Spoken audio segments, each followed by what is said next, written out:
जय हिंद दोस्तों। आज का हमारा टॉपिक है 2011 की सामाजिक, आर्थिक और जातिगत जनगणना।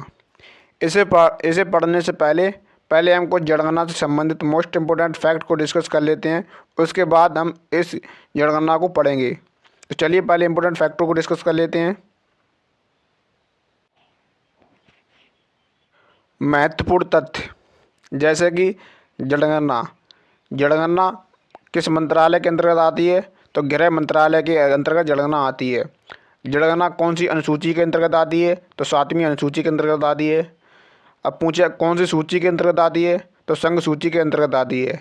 अब ये संघ सूची क्या होती है? जैसे कि हमारे संविधान में कुल 12 अनुसूचियाँ हैं, उनमें से 7वीं अनुसूची है। उसी 7वीं अनुसूची के अंतर्गत 3 सूचियाँ आती हैं, जैसे संघ सूची, राज्य सूची और संवर्ती सूची। उन्हीं 3 सूचियों में से संघ सूची के अंतर्गत जनगणना आती है, जो केंद्र सरकार जिस पर अपना कानून बनाती है। जिस प्रकार से राज्य सूची पर राज्य सरकार कानून बनाती है, उसी प्रकार से संघ सूची पर केंद्र सरकार कानून बनाती है। अब पूछा जाए कि कौन से अनुच्छेद के अंतर्गत जनगणना आती है, तो अनुच्छेद पूछा जाए तो अनुच्छेद हो जाएगा 246। तो जनगणना 246 अनुच्छेद के अंतर्गत आती है। तो 2011 की जनगणना का नारा क्या है? हमारी जनगणना हमारा भविष्य। तो जनगणना का नारा क्या है? जनगणना का नारा है हमारी जनगणना हमारा भविष्य। अब 2011 की जनगणना 15वीं क्रम की जनगणना है, मतलब कि 15वीं जनगणना है। इससे पहले और जनगणना हो चुकी हैं, उनके बाद मतलब कि 15वें क्रम की जनगणना 2011 की जनगणना है। 2011 की जनगणना में कुल 29 प्रश्न पूछे गए थे। 2011 की जनगणना के आयुक्त थे डॉक्टर सी चंद्रमौली। 2011 की जनगणना 21वीं सदी की दूसरी जनगणना है तथा स्वतंत्रता के बाद की 7वीं जनगणना है। 2021 की जनगणना 16वीं जनगणना होगी। विवेक जोशी, मतलब इसके आयुक्त हैं विवेक जोशी। इसमें कुल 31 प्रश्न पूछे गए थे। तो चलते हैं अगली स्लाइड की तरफ। अगली स्लाइड है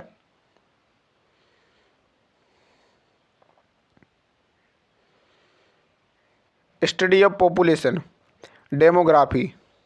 पूछा जाए सर्वप्रथम व्यवस्थित ढंग से जनगणना किसने कराई है? तो सर्वप्रथम व्यवस्थित ढंग से जनगणना स्वीडन ने कराई है। 1790 में सर्वप्रथम दशक की जनगणना यूएसए ने कराई है। 1801 में इंग्लैंड ने अपनी जनगणना कराई है। तो ये विदेशी से संबंधित कुछ इंपॉर्टेंट फैक्ट थे जो यहाँ पे मैंने डिस्कस किए हैं। उसके बाद अब यहाँ से इंडिया से संबंधित कुछ इंपॉर्टेंट फैक्ट हैं, जैसे कि 1948 भारत सरकार ने जनगणना अधिनियम बनाया। तो भारत सरकार का जनगणना अधिनियम कब आया? सन 1948 में। 1952 में परिवार नियोजन कार्यक्रम लागू करने वाला भारत प्रथम देश बना। 1969 में जन्म और मृत्यु पंजीकरण अधिनियम आया। तो भारत में जन्म और मृत्यु पंजीकरण अधिनियम कब आया? सन 1969 में। 5 फरवरी 2000 को नई जनसंख्या नीति आई, जिसे हम शॉर्ट फॉर्म में NPP कहते हैं। इसकी फुल फॉर्म है नेशनल पॉपुलेशन पॉलिसी, पहली जनसंख्या नीति। अगर पहली जनसंख्या नीति पूछी जाए तो पहली जनसंख्या नीति आई है सन 1976 में। और ये कौन सी थी? ये नई जनसंख्या नीति थी जो 5 फरवरी 2000 को आई है। तो चलते हैं अगली स्लाइड पर। अगली स्लाइड है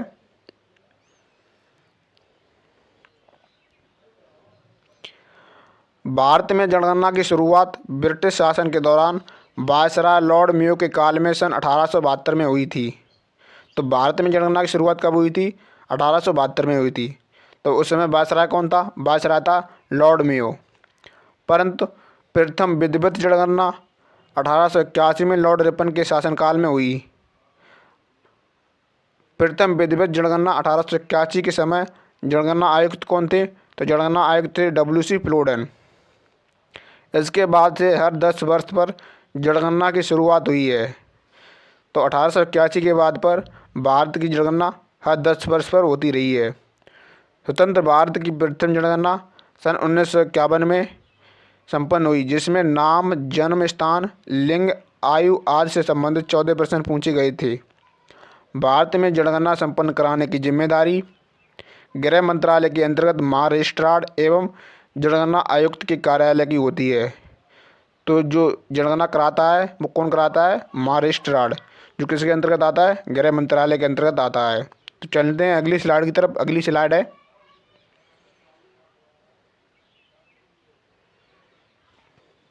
भारत में अब तक कुल 15 जनगणना हो चुकी हैं। उन 15 जनगणनाओं का हम क्रम देखेंगे, कौन सी जनगणना कौन से सन में हुई है, उनका क्या क्रम है। तो स्वतंत्रता से पहले भारत की जनगणना।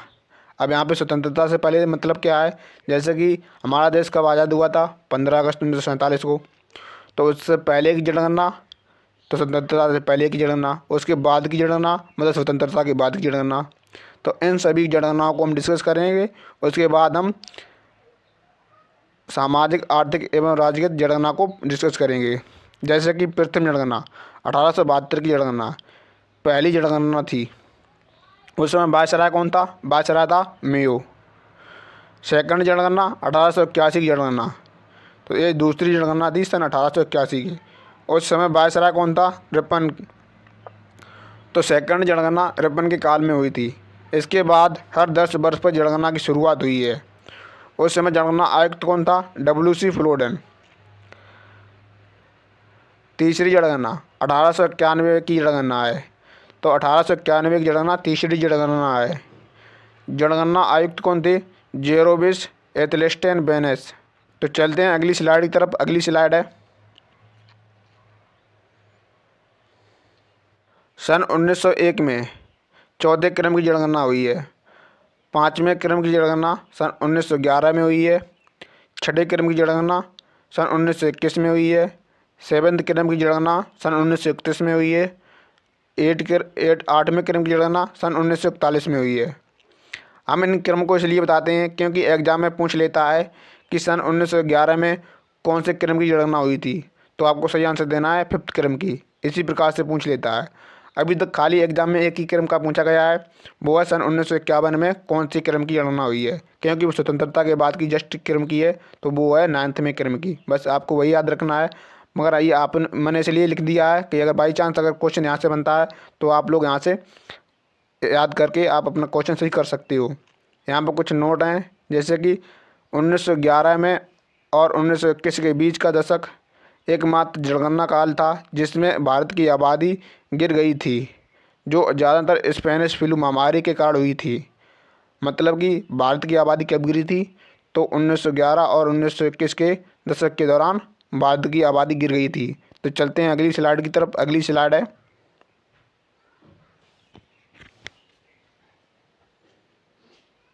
10वें क्रम की जनगणना। तो 10वें क्रम की जनगणना 1961 में हुई है। 11वें क्रम की जनगणना 1971 में हुई है। 12वें क्रम की जनगणना 1981 में हुई है। 13वें क्रम की जनगणना 1991 में हुई है। 14वें क्रम की जनगणना 2001 में हुई है। अब 15वें क्रम की जनगणना 2011 में हुई है। 16वें क्रम की जनगणना 2021 में होनी थी, कोरोना वायरस के कारण 2025 में होनी है। नोट: 1991 में जम्मू और कश्मीर को जनगणना से बाहर रखा गया था। सेकंड नोट है, अलगाववादी आंदोलन के कारण 1981 में जनगणना असम में नहीं हुई थी। तो 1981 में असम में जनगणना नहीं हुई थी और 1991 में जम्मू कश्मीर में जनगणना नहीं हुई थी। यहाँ पे था अलगाववादी के कारण, यहाँ पे था आतंकवादी विरोधी के कारण यहाँ पे जनगणना नहीं हो पाई थी 1991 में। अब जैसे कि 9वें क्रम की जनगणना इज ए मोस्ट इम्पोर्टेंट जनगणना है, क्योंकि ये स्वतंत्रता के बाद की पहली जनगणना है। जैसे कि अगर ऑल ओवर देखी जाए शुरुआत से, तो 9वें क्रम की जनगणना थी 1951 की। अगर पूछी जाए स्वतंत्रता के बाद की और भारतीय गणराज्य की, तो पहले क्रम की थी। 1948 की जनगणना अधिनियम के तहत पहली थी। अगर पूछा जाए 1948 जो अधिनियम आया था, जनगणना अधिनियम आया था, उसके बाद की जनगणना कौन थी? तो पहले क्रम की जनगणना आई थी 1951 की। तो 3 क्रम से देखी जाए तो पहली जनगणना थी। 3 आधार पर देखी जाए, स्वतंत्रता के आधार पर और गणराज्य के आधार पर, और 1948 की जनगणना अधिनियम के आधार पर पहली थी। अगर ऑल ओवर देखी जाए तो 9वें क्रम की जनगणना थी 1951 की जनगणना। तो यहाँ पे बहुत ही इंपॉर्टेंट क्वेश्चन फैक्ट बनते हैं, जो आपको क्वेश्चन यहाँ से देखने को मिल सकते हैं। यहाँ से क्वेश्चन बना भी है जीडी में कि 1951 की जनगणना कौन से क्रम की है? तो 9वें क्रम की जनगणना है। वो इसीलिए इंपॉर्टेंट बन जाती है क्योंकि ये स्वतंत्रता के बाद की है, गणराज्य के बाद की है, 1948 की जनगणना अधिनियम के बाद की पहली जनगणना। इसलिए भारतीय गणराज्य की पहली जनगणना 10 फरवरी 1951 को हुई थी। अगर जैसे तारीख पूछी जाए कौन सी तारीख को हुई थी शुरुआत, तो 10 फरवरी 1951 को शुरू हुई थी। 1941 की जनगणना के दौरान लोगों की तुलना में 13.31% अधिक आबादी थी।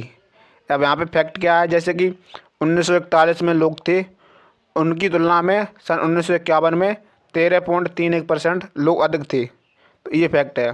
तो चलते हैं अगली स्लाइड की तरफ। अगली स्लाइड है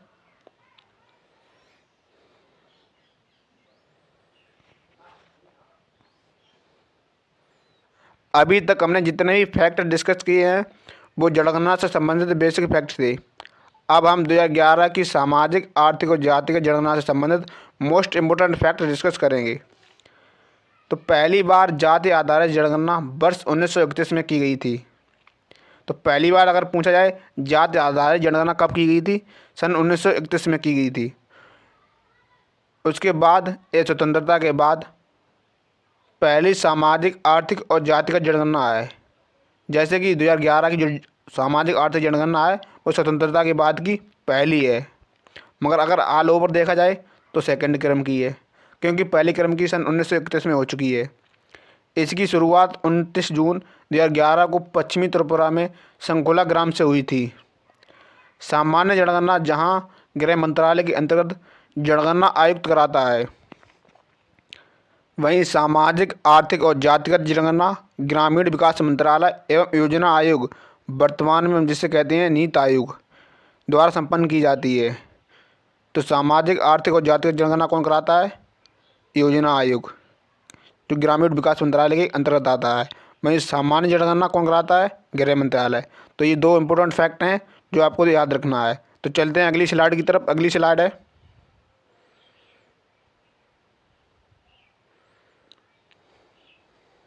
इस जनगणना के प्रमुख उद्देश्य।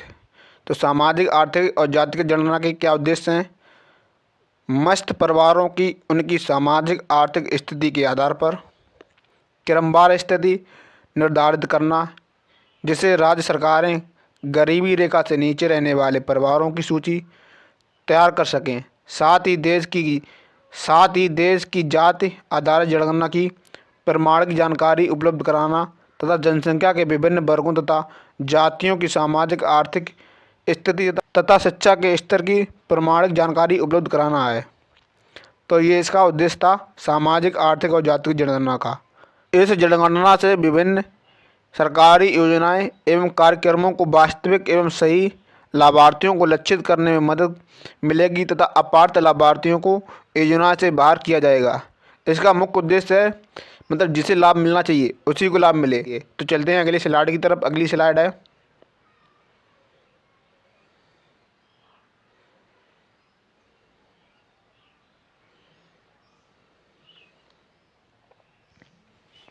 कुछ प्रमुख तथ्य।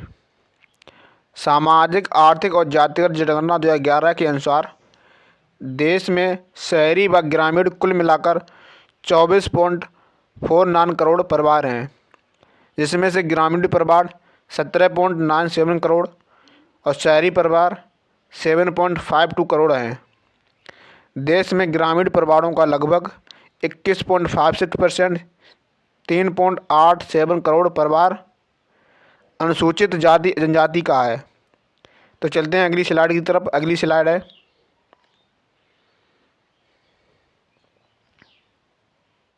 कुल ग्रामीण परिवारों का 30.10%, मतलब 5.41 करोड़ परिवार कृषि कार्य करते हैं।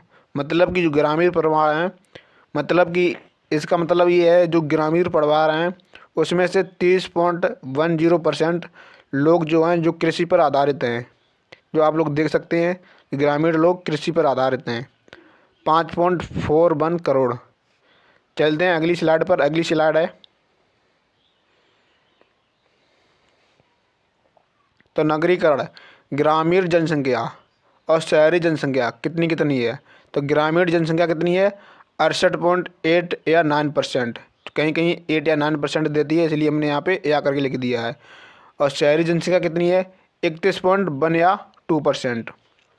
भारत में सबसे ज़्यादा शहरी जनसंख्या और परसेंट वाले राज्य, मतलब कि सबसे अधिक शहरी जनसंख्या परसेंट में भी देखेंगे और जनसंख्या मामले में देखेंगे। परसेंट का अलग मतलब हो जाता है और जैसे जनसंख्या अलग मतलब हो जाता है, उसी प्रकार से देखेंगे। तो कौन है? शहरी जनसंख्या वाले। तो संख्या के मामले में कौन है आगे है? महाराष्ट्र आगे है। और वहीं गोवा परसेंटेज के मामले में, जहाँ लोग अधिक रहते हैं, मतलब शहरी लोग अधिक रहते हैं गोवा में परसेंटेज के मामले में। यूपी में सेकंड नंबर पर हैं जनसंख्या मामले में। तमिलनाडु में तीसरे नंबर पर हैं। वहीं परसेंटेज के मामले में मिजोरम सेकंड नंबर पर है, तमिलनाडु तीसरे नंबर पर है। तो चलते हैं अगली स्लाइड की तरफ। अगली स्लाइड है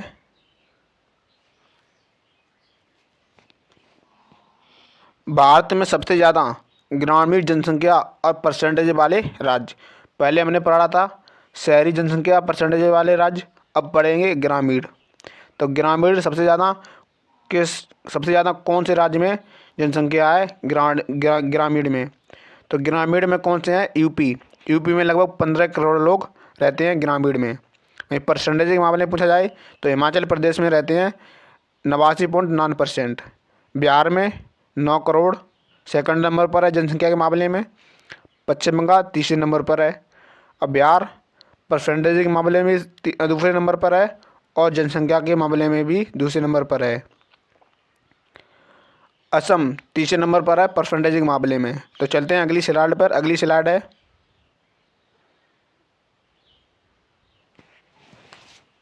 भारत के सर्वाधिक एवं न्यूनतम जनसंख्या वाले 4 राज्य एवं भारत की कुल जनसंख्या में उनकी प्रतिशत भागीदारी क्या है। जैसे सर्वाधिक, यहाँ पे क्या है? सर्वाधिक और न्यूनतम। तो सर्वाधिक कौन से हैं? उत्तर प्रदेश में है 16.50%। सिक्किम में क्या है? 0.05%। महाराष्ट्र सेकंड नंबर पर है 9.28%।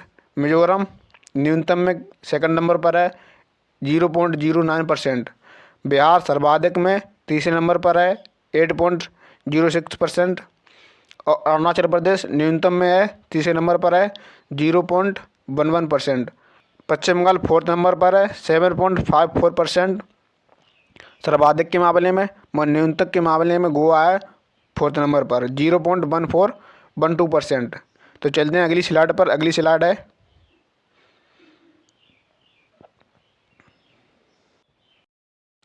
भारत के सर्वाधिक जनसंख्या वाले 4 केंद्र शासित प्रदेश तथा न्यूनतम जनसंख्या वाले 3 केंद्र शासित प्रदेश एवं भारत को कुल जनसंख्या में उनकी प्रतिशत भागीदारी क्या है। पहले हमने पढ़ा था राज्य को, अब यहाँ पर है केंद्र शासित प्रदेश। तो सर्वाधिक में दिल्ली है फर्स्ट नंबर पर, सेकंड पर है पुडुचेरी, थर्ड नंबर पर चंडीगढ़। न्यूनतम में फर्स्ट नंबर पर लक्षद्वीप, सेकंड नंबर पर दमन और दीप, थर्ड नंबर पर दादर और नगर हवेली। तो चलते हैं अगली स्लाइड की तरफ। अगली स्लाइड है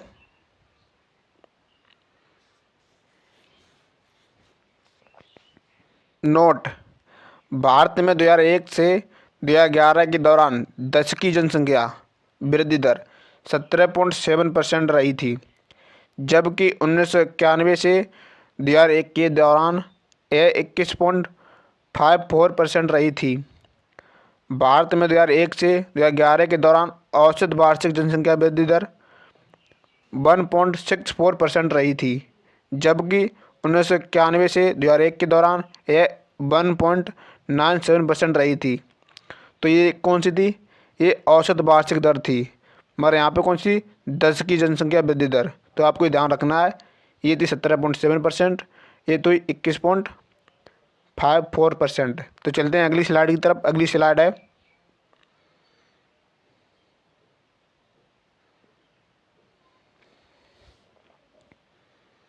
सर्वाधिक जनसंख्या 10 की वृद्धि दर वाले शीर्ष राज्य व केंद्र शासित प्रदेश। तो यहाँ पे देखना है आपको, हमने बोला है 10 की जनसंख्या वृद्धि दर वाले, ना कि जनसंख्या वृद्धि दर वाले। ये विशेष ध्यान देना है क्या क्या शब्द में यहाँ पे यूज करते हैं। तो राज्य परसेंट और यूटी परसेंट में देखेंगे। तो राज्य में सर्वाधिक परसेंट किस में वृद्धि हुई है? तो मेघालय में हुई है 27.95%। सेकंड क्रम में रहा है अरुणाचल प्रदेश 26.03%। थर्ड क्रम पर रहा है बिहार 25.4%। अब देख लेते हैं यूटी। दादरा और नगर हवेली 55.88%। फर्स्ट नंबर पर रहा है दमन और दीप 53.76%। सेकंड नंबर पर रहा है पुदुचेरी 0.08%, थर्ड नंबर पर रहा है। तो चलते हैं अगली स्लाइड की तरफ। अगली स्लाइड है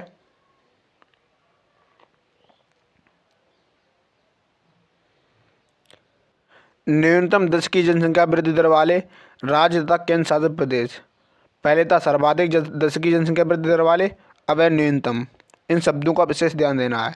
तो राज्य में परसेंट सबसे अधिक क्या था, कौन सा था न्यूनतम के मामले में? न्यूनतम था नागालैंड। तो नागालैंड की नेगेटिव रही थी, ये मोस्ट इम्पोर्टेंट फैक्ट है। तो कितनी रही थी नेगेटिव में? 0.58%। केरल सेकंड नंबर पे रहा था 6.86%। गोवा थर्ड नंबर पे रहा था 8.23%। तो ये न्यूनतम के मामले में है। अब देख लेते हैं यूटी मतलब कि केंद्र शासित प्रदेश। लक्षद्वीप 6.30%, ये मोस्ट इम्पोर्टेंट फैक्ट है। अंडमान निकोबार 6.86%। तो चलते हैं अगली स्लाइड की तरफ। अगली स्लाइड है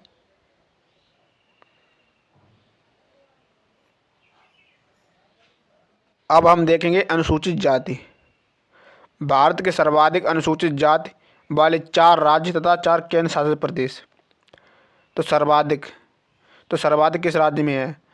राज्य की कुल जनसंख्या में परसेंट भागीदारी देखेंगे तो यूपी में है 20.75%, लगभग 4 करोड़। पश्चिम बंगाल में है 23.51%। हमने राज्य में देख लिया है। अब देखते हैं केंद्र में मतलब यूटी। दिल्ली में कितना है? 16.75%। चंडीगढ़ में कितना है? 18.86%। तो ये सर्वाधिक के मामले में थे। यूपी में, पश्चिम बंगाल में ये राज्य के मामले में सर्वाधिक थे। दिल्ली, चंडीगढ़ ये केंद्र शासित के मामले में सर्वाधिक थे। तो चलते हैं अगली स्लाइड की तरफ। अगली स्लाइड है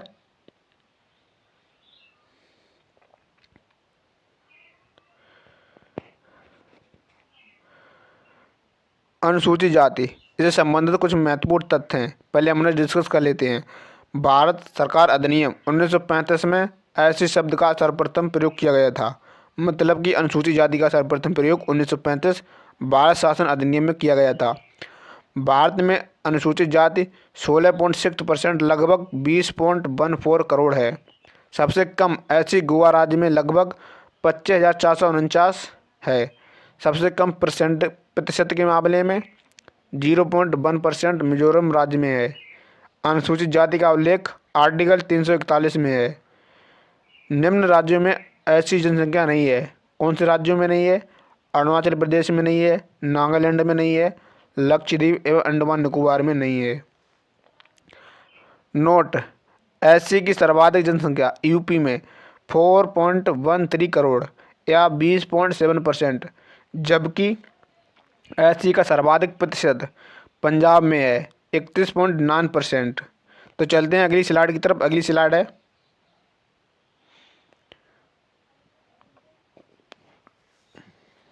अनुसूचित जनजाति। पहले हमने पढ़ा है अनुसूचित जाति, अब पढ़ेंगे अनुसूचित जनजाति, जिसे हम कहते हैं एसटी। भारत में अनुसूचित जनजाति 8.6%, लगभग 10.43 करोड़ हैं। राज्य में सबसे ज़्यादा एसटी की जनसंख्या मध्य प्रदेश 1.5 करोड़, महाराष्ट्र में 1.05 करोड़। यूटी में सबसे ज़्यादा एसटी जनसंख्या दादरा और नगर हवेली में है 1,68,564। तो ये 2011 की जनगणना के आधार पर ये डाटा है। निम्न राज्यों में एसटी की जनसंख्या नहीं है, जैसे कि दिल्ली में, चंडीगढ़, हरियाणा, पंजाब और पुदुचेरी। तो इन राज्यों में एसटी की जनसंख्या नहीं है, अनुसूचित जनजाति नहीं निवास करती हैं। तो चलते हैं अगली स्लाइड की तरफ। अगली स्लाइड है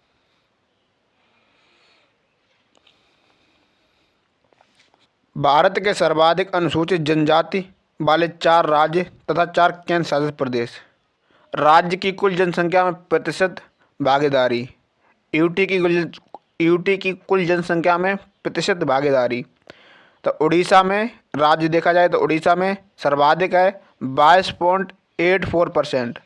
मध्य प्रदेश सेकंड में है राज्य में 21.09%। राजस्थान थर्ड पर है 13.47% के साथ। महाराष्ट्र फोर्थ नंबर पर है 9.35%। वहीं यूटी की बात करी जाए तो यूटी में लक्षद्वीप 94.79%। प्रथम पर है दादरा और नगर हवेली 51.95%। सेकंड नंबर पर है अंडमान निकोबार। थर्ड नंबर पर है 7.49% के साथ।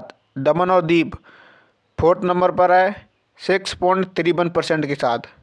ये सर्वाधिक के मामले में थे अनुसूचित जाति और जनजाति के मामले में। तो चलते हैं अगली स्लाइड की तरफ। अगली स्लाइड है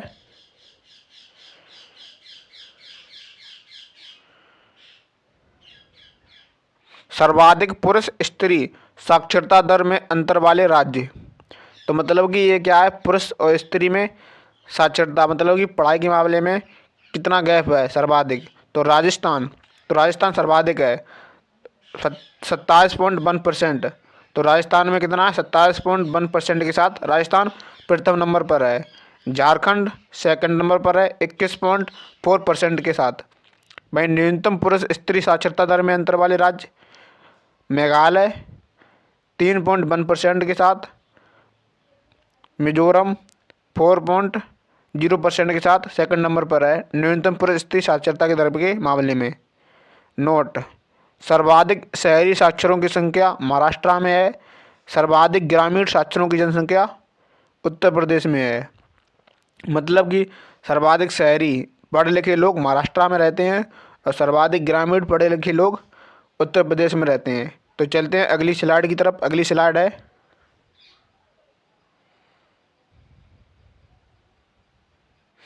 देश में उच्च साक्षरता वाले जिले। तो जिलों को देख लेते हैं 2022 के अनुसार। सरचिप मिजोरम। तो सरचिप एक मिजोरम का ज़िला है जिसमें साक्षरता 98.76% है। अजाबल ये भी मिजोरम का है, इसमें 90.50% है। देश में न्यूनतम साक्षरता वाले ज़िले 2022 के अनुसार। तो न्यूनतम साक्षरता वाले ज़िले कौन से हैं? अलीराजपुर ये मध्य प्रदेश का है, इसमें 37.22% साक्षर लोग निवास करते हैं। बीजापुर ये छत्तीसगढ़ का एक ज़िला है जिसमें 41.58% लोग साक्षर हैं। तो चलते हैं अगली स्लाइड की तरफ। अगली स्लाइड है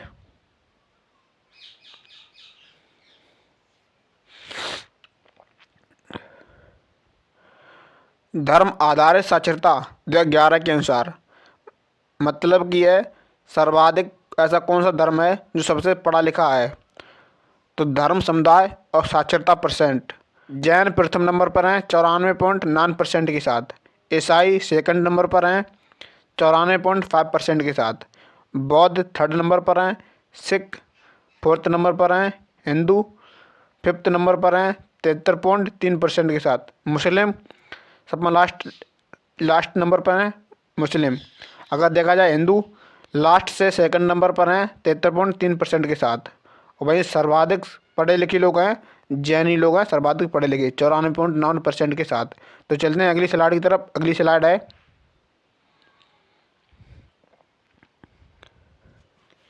शीर्ष 3 हिंदू जनसंख्या वाले राज्य। तो शीर्ष 3 हिंदू जनसंख्या वाले राज्य हैं हिमाचल प्रदेश, उड़ीसा, छत्तीसगढ़। हिमाचल प्रदेश में 95.63% हिंदू लोग रहते हैं। उड़ीसा में 93.63% लोग हिंदू रहते हैं। छत्तीसगढ़ में 93.25% हिंदू लोग रहते हैं। तो चलते हैं अगली स्लाइड की तरफ। अगली स्लाइड है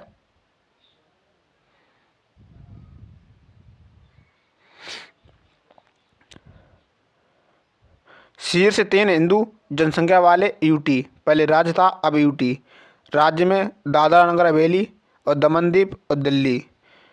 दादरा नगर हवेली में 93.93%, दमन दीव में 90.50%, दिल्ली में 81.68% हिंदू निवास करते हैं। तो चलते हैं अगली स्लाइड की तरफ। अगली स्लाइड है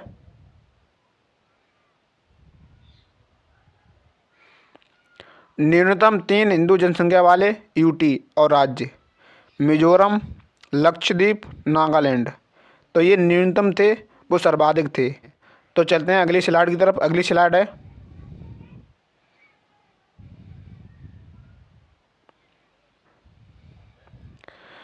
शीर्ष 3 मुस्लिम जनसंख्या वाले यूटी व राज्य।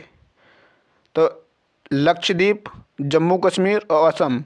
लक्षद्वीप में 96.58% मुस्लिम रहते हैं। जम्मू कश्मीर में 68.38% लोग रहते हैं। असम में 34.22% मुस्लिम लोग रहते हैं।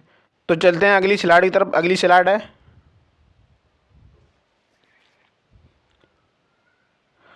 न्यूनतम 3 मुस्लिम जनसंख्या वाले राज्य। पहले सर्वाधिक थे, अब है न्यूनतम। मिजोरम, सिक्किम, पंजाब। मिजोरम में रहते हैं 1.35%। सिक्किम में रहते हैं 1.62%। पंजाब में रहते हैं 1.93%। तो चलते हैं अगली स्लाइड की तरफ। अगली स्लाइड है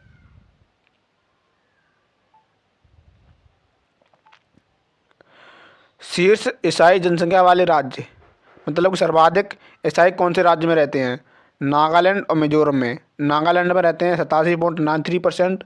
मिजोरम में रहते हैं 87.16% के साथ। तो चलते हैं अगली स्लाइड की तरफ। अगली स्लाइड है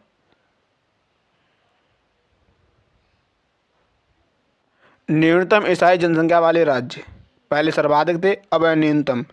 तो बिहार और राजस्थान। बिहार में रहते हैं 0.12%। राजस्थान में रहते हैं 0.14%। तो चलते हैं अगली स्लाइड की तरफ। अगली स्लाइड है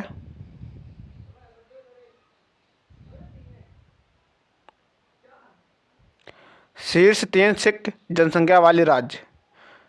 पंजाब, चंडीगढ़ और हरियाणा।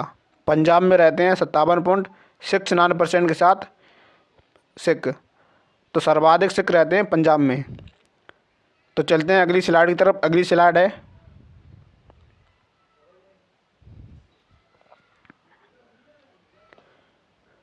शीर्ष 3 बौद्ध जनसंख्या वाले राज्य। सिक्किम, अरुणाचल प्रदेश, मिजोरम। सिक्किम में रहते हैं 27.39%। तो सर्वाधिक बौद्ध कहाँ रहते हैं? सिक्किम में रहते हैं। तो चलते हैं अगली स्लाइड की तरफ। अगली स्लाइड है